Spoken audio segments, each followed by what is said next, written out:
Analysts think crop stress in the Midwest will ease later this week thanks to better chances for rain, and that is continuing to pressure grain markets. AgDay's Michelle Rook talks with DuWayne Bosse in Markets Now.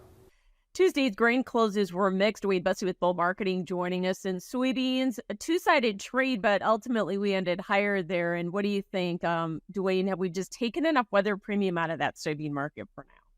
I think very possible. Soybeans, yes, the forecast is much better than it was a week ago, but it still isn't raining in the spots that need the moisture right now. And the forecast is calling for rains a little bit later in the week. I know for the Western Corn Belt where the crop deteriorated the most, that's when the rains are forecasted. So a little bit more need to see the rains actually fall to maybe get below 13, 18, something like that. So I think we found some support, and maybe the next couple of days we got to look at the gap up above from Sunday night. Yeah, and in fact, we did close back above the 200-day moving average, so that was key. And, what's it going to take to get back and fill that gap area? You think the products certainly were trying to help out.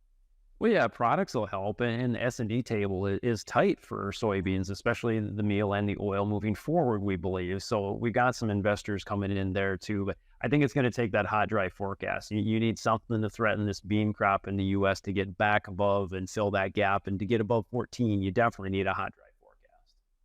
So corn ended lower, but it's not just about supply there. It's even becoming more about the demand side of the supply and demand charts, isn't it?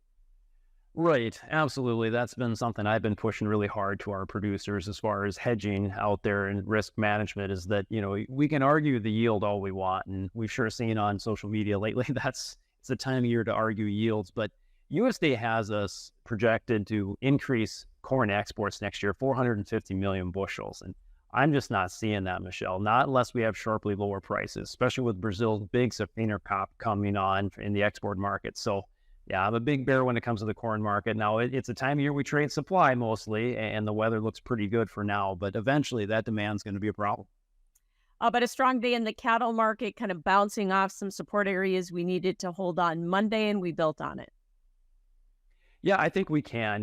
Last week's slaughter was so light from the packers that I think they have to go out and buy the cash cattle this week, and cutouts were up sharply yesterday. That should support feedlots as far as asking for higher prices, and I think they'll get them this week.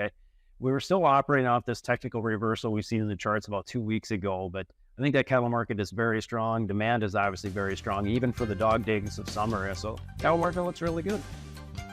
All right, thanks for joining us. DuWayne Bosse with Bolt Marketing. That is Markets Now. We'll have more AgDay coming up.